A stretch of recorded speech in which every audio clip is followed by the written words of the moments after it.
Hello and welcome. This is the Defining Ownership in Tokenized Assets session. I want to thank the Vancouver Biennale for inviting all of us, and especially myself. It's always exciting to meet with new people.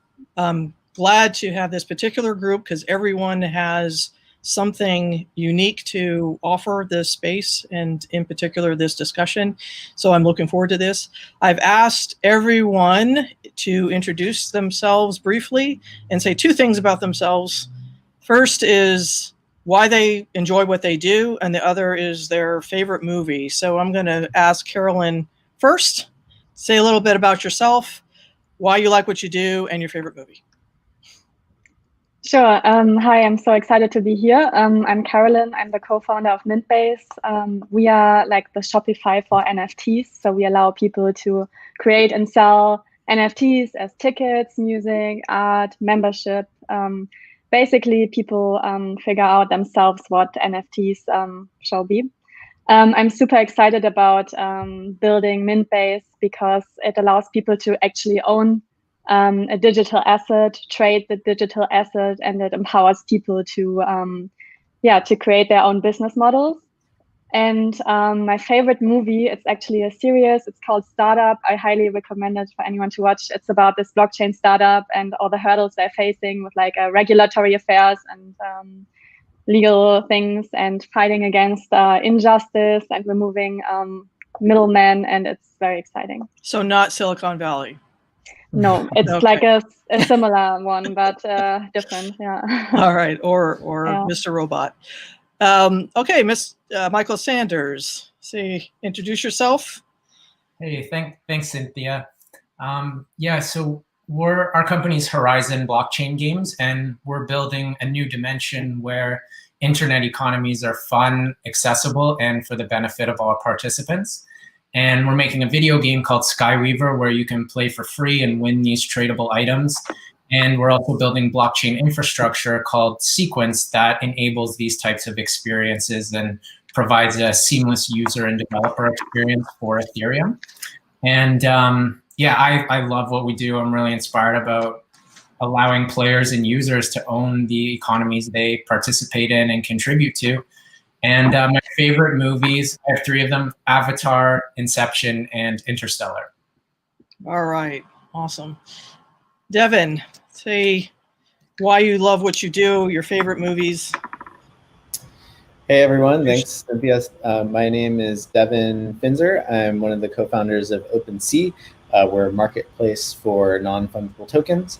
One of the many reasons I love what I do is just being in a really experimental space is a lot of fun because you never really know what's going to happen. Like one day you might be, seeing new DeFi projects launch on your site. The other day you might be looking at things like art or just lots of really interesting, weird stuff that's, I think, very unique relative to other areas of tech that are a little more mature than the non-fungible token space. So that's one thing I really like. My favorite movie is Good Will Hunting. Awesome. And Nate, say something about yourself, why you love what you do, and your favorite movie. Cool. Well, thanks for having me. Happy to be here. One of the co-founders at Async Art, and we are essentially a place to mint art, crypto art, but we take it a step further where we call it programmable art, which sounds techie, but all it really is giving artists the ability to create one singular artwork that kind of changes over time and is influenced by its owners. Owners can own not only the entire piece, but they can own sections of the piece that add up to the whole. And they have abilities that are imbued in those pieces that owners can play with. So you have basically an ever evolving singular piece of art. So kind of trying to take art to what is the next stage within kind of like, what does it mean to be a digital piece of art and what can it do?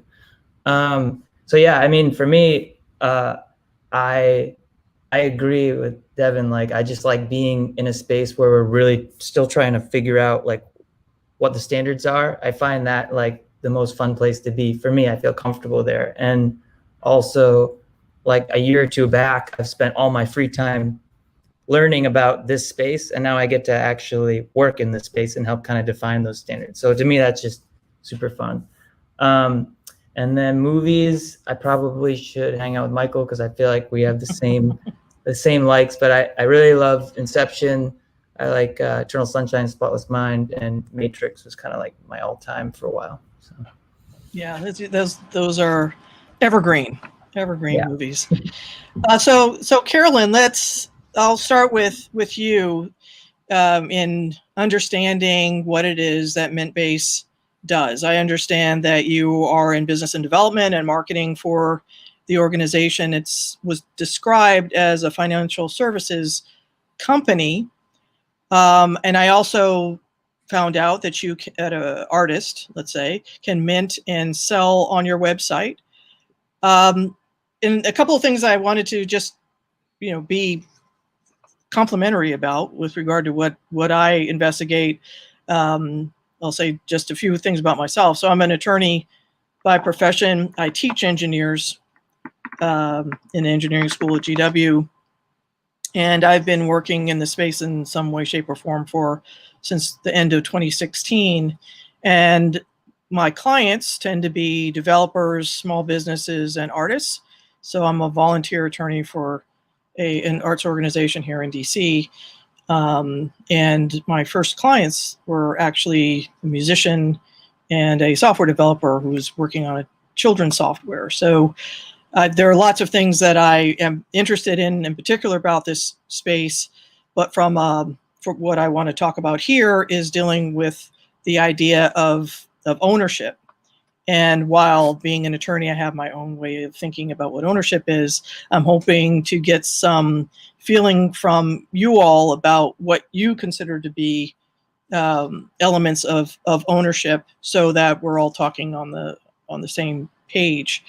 So, Carolyn, I really liked the frequently asked questions part of the website. I liked the sincerity in the answers, and I thought it was responsive to a lot of questions that I would have had just coming onto the site. So I appreciated that. I appreciated the honesty with regard to things may not go as smoothly as you might expect. I appreciated that because that's just true in most all circumstances. So I just wanted to mention that. And with regard to what the service that you all provide, because you are setting up, like you said, a Shopify for NFTs, as well as for tickets, as I understand. One thing that I've noticed over the past several years is how do artists market themselves. And if you're setting up any kind of storefront, you're thinking about setting up, your storefront, your marketplace, and understanding what it means when somebody buys what you sell, and your obligations and how you can make sure that the buyer, as you as the seller, are actually making available what you said you're making available. So there's kind of a couple of components. First, if you have your own storefront, then you're responsible for what's on it. But you're hosting it, and you're asking people to use your services to mint. But how can artists do a better job? Because I'm still not sure that artists understand what is happening with NFTs. And if you're setting up a storefront, it sounds really great, but this is not Amazon where you can set up your own storefront. So how can artists who are interested in setting up a storefront on any platform better market themselves and make sure that they are giving customers what they want in terms of ownership and possession? Sure. So there are many different elements to your question. One is identity, one is marketing, business development, and you also said that artists don't understand what NFTs are. Essentially, no one understands. So we all are trying to figure it out. I think what we really what's really great about this field is that we are all experimenting, and we know the benefits of actually owning something. If you think about, for example, shares of stock, like who owns the shares of stock if I buy some Coca-Cola shares? It's not me, it's the broker dealer, then it's the clearing firm. But with NFTs, you can actually see, okay, I'm Carolyn, I own this piece of art. It's trackable on the blockchain and I really own it. And if I want, I can gift it to my friends. So that's really exciting. The second part of your question, like how to support artists more in terms of like marketing themselves and those kind of things. So because we are all new to this field and we are figuring it out, we are kind of experimenting with different things. So we have a headquarter in crypto voxels, which is like a VR world, and I think ThinkArt and OpenSea also have their places there, and Decentraland. So we help artists who are creating art on our platform or selling tickets to exhibit their art in our headquarters. And we have several groups and guilds, they are called guilds, where we actually support artists on a monthly basis, so they can apply for help. For example, if they need our space to do virtual exhibitions, if they need more funding for their project. So we are trying to figure it out together, because what really is great about this is that everyone like in the guilds, in the groups, have so many ideas. Like it's just flourishing of creativity. And we have this Create Base guild on Telegram, and people can just come in, they can say what they need, they can apply for funding, and we try to support them wherever we can. So that's one approach. Okay. So I'm going to probably have a wrap up question for all of you about what ownership means to you, because I just want to have some clarity about what you intend in terms of ownership, because using something is different from owning something.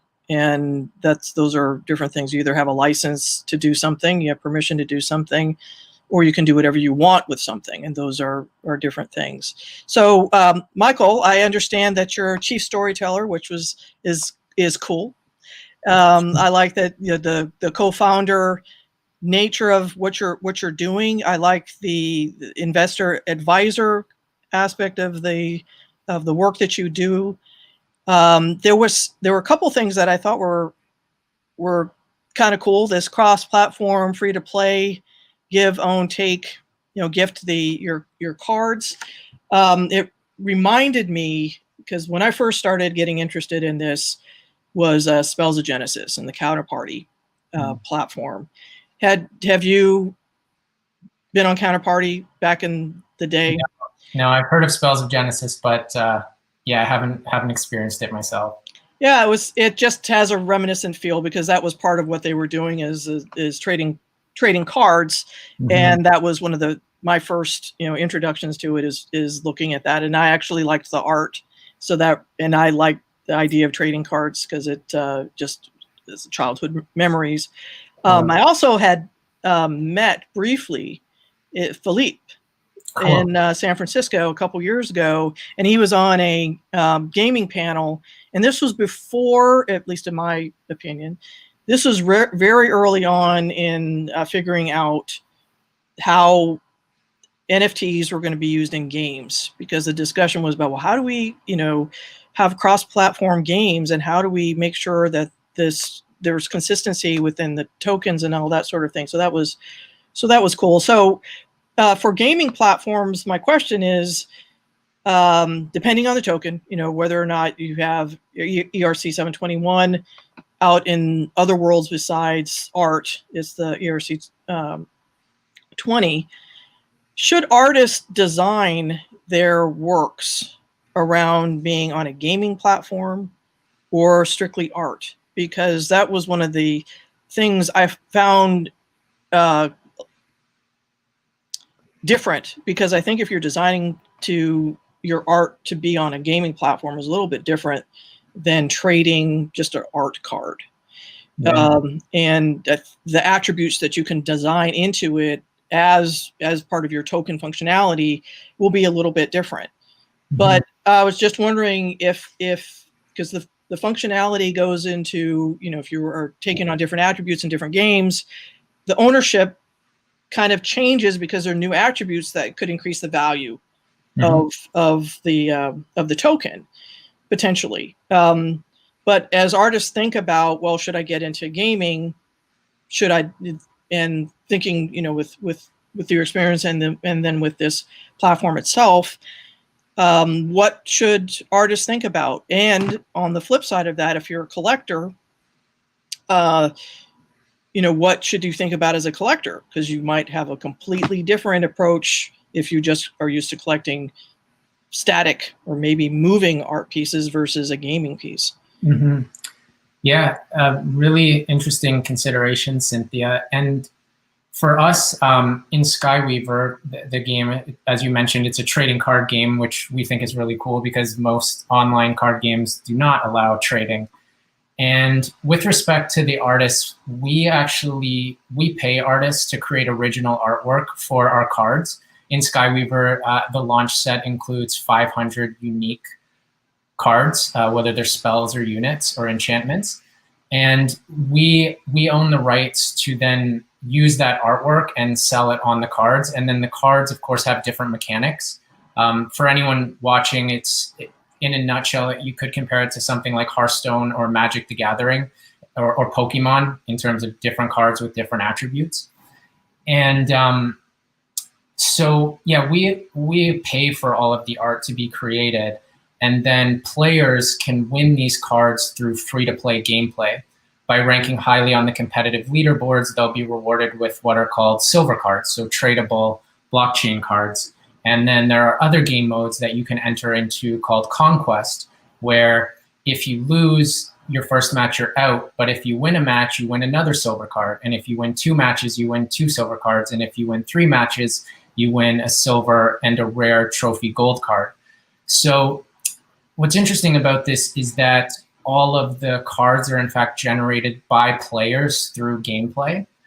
And at this stage, we don't have, an outsider can't just create a card and put it into the game because that would impact the game balance. And a lot of consideration needs to go into how, like for the gameplay, right? Because it is a video game. That said, in the future, we could do community-oriented contests or have community contributors who are creating unique artwork, and then it enters into the game. And depending on how it trades, they could earn some portion of the revenue that's generated from it. But just to be clear, like even our company Horizon, we're not selling any cards. They're all generated through gameplay. We'll make revenue through entries into Conquest, but yeah, we're not actually selling the cards ourselves.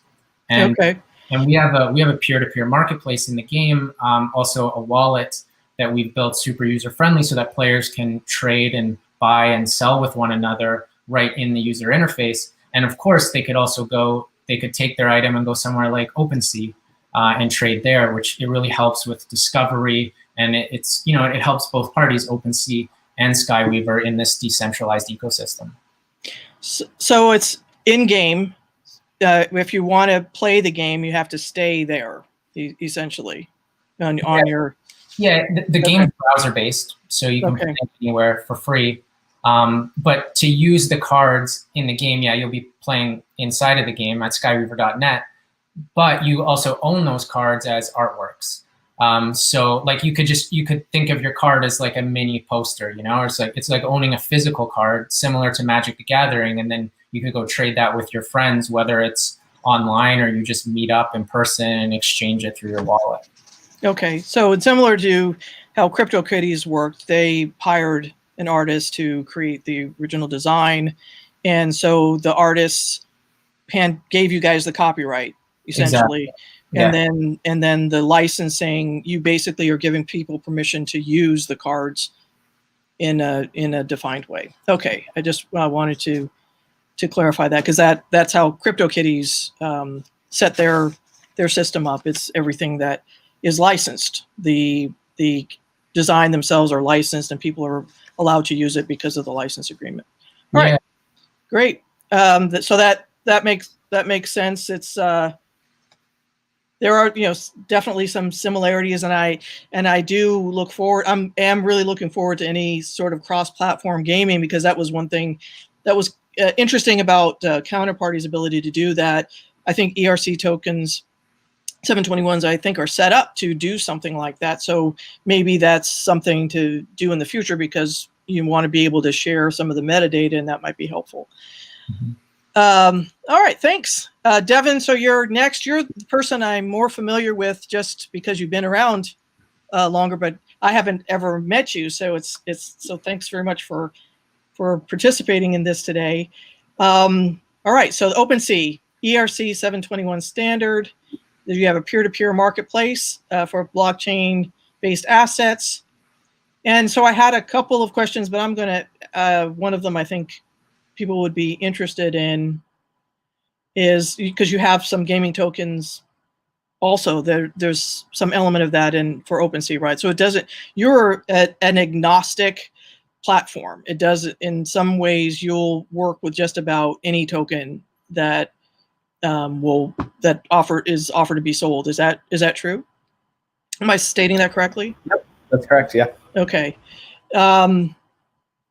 So what I want to ask you then is, because there's such a broad range of things that you offer on the site, and it's got to be, in some respects, overwhelming to manage all of these different things. And I understand that it's up to the artist to make sure that whatever they put up on your site, they have the rights to do that, that they are telling you that they have the rights to those things that they're posting and making available for sale.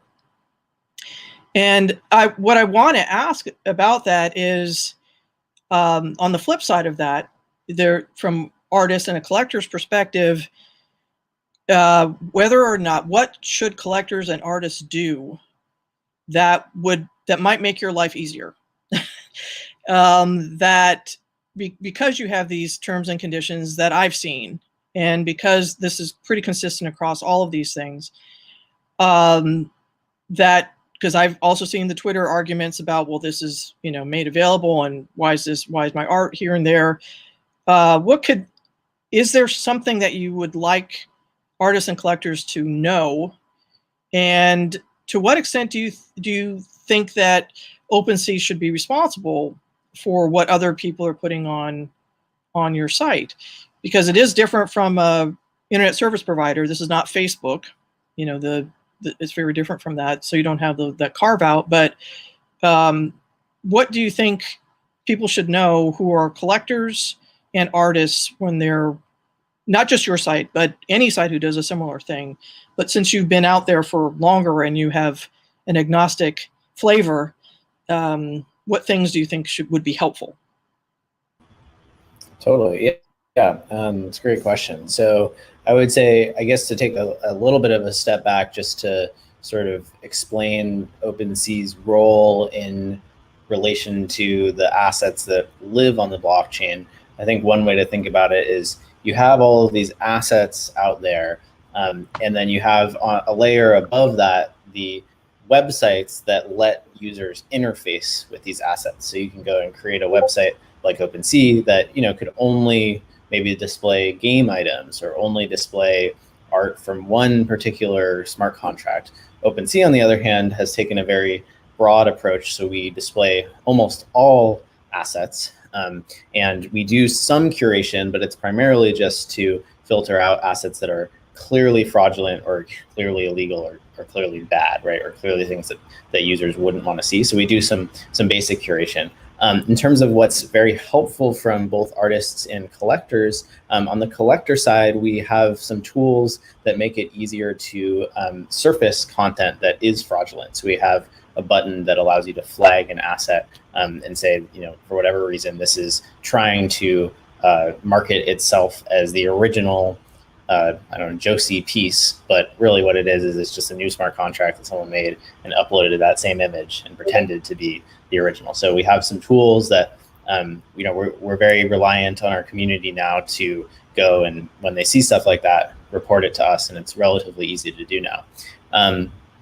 On the artist side, I think, it's so experimental. Like I don't know if I would have a single recommendation for an artist other than to try a lot of things and kind of figure out what works for you.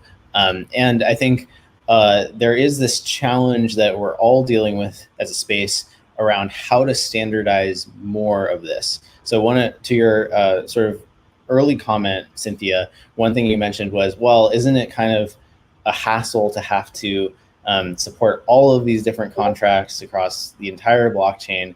And in some ways it is, and in some ways it isn't. So the ways in which it isn't is everything conforms to a couple of standards. So everything's either ERC 721, 1155, or ERC 20. And that alone is extremely exciting, because if you think about the space of existing digital assets, you would have database XYZ hosted by Epic Games, I don't know, some Pinterest's website data servers. Like, to go and support everything would just be, it's impossible, right? And so it wasn't ever done before.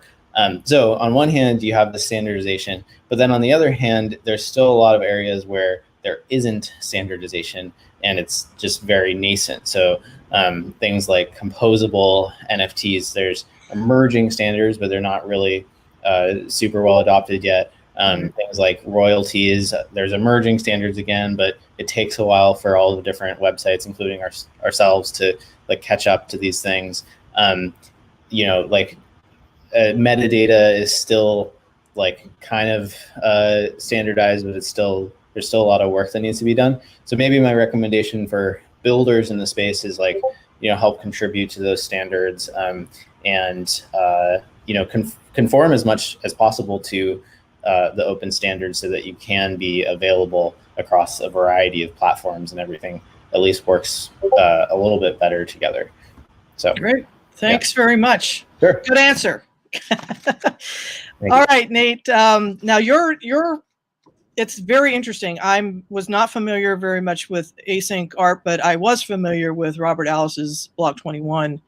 I thought it was your co-founder, your chief creative officer, and it presents this idea of programmable art, which of course I think all of this is. So perhaps you can explain that a little bit more. The Block 21 was a conceptual art project based on Portraits of a Mind, and it reminded me of Eve Sussman's work, 89 Seconds, in the sense that there were different atoms that could potentially come together, and different art was generated because different atoms could potentially come together, and you see something different. Yours is this particular thing is a lot more complicated, I think. The layer concept adds a level of complication. It's almost like a watch, that an old school, pocket watch that has so many different levels to it, and they are coordinated together. So one thing that I was trying to figure out, although I tried to read things, is how is ownership worked out for each layer? Because we were talking about, in the explanation, we were talking about shards, which I think is different from what you're doing. I don't think shards is the equivalent of this layer approach. And what I understand is that the artist agrees to permit works to be modified in these ways, on these layers, in the form of layers, and then that's somehow or another works with the base layer, which would be the original artist's work. And then the layers are, I don't know if they're owned separately, or if it becomes part of the work. So, and I wish I had more time to articulate what I think it is. I think I know what you're saying. Yeah. But maybe just do a little explanation of how this works from what's the business case on this? Sure. Yeah, no, those are good, clarifying questions, because when someone hears an interchangeable moving piece of art, you automatically think this is super complicated. It probably doesn't fit any of the standards that Devin mentioned. You're trying to do something really crazy, but from foundationally, all of the elements that come together with async, we're basically building on the shoulders of giants here. We're taking what Ethereum already does, and it's programmable. It enforces ownership, all those things, and we're just taking it and making a product with what Ethereum does strongest, in my opinion. And to the point of ownership, and that's why I liked the idea of this panel, is I think we all, and I'm going to get to how it works, like you're asking, but ERC 721s, or owning digital assets, is really powerful when you look under the hood at how it works, if you take the time to do that. But not everyone has time to do that. So what I'm excited about with Async and other products that really showcase the power of your ownership by using it, or by kind of like using the powers that you have by owning part of it. And so in this case, like, the product itself proves why ownership is powerful and why you as the only person that can do something is powerful. So with Async, you mentioned, okay, so there's the master image, which is basically the Bible. It's the thing that represents, the current state of all the layers of where they're at and what selection they're on.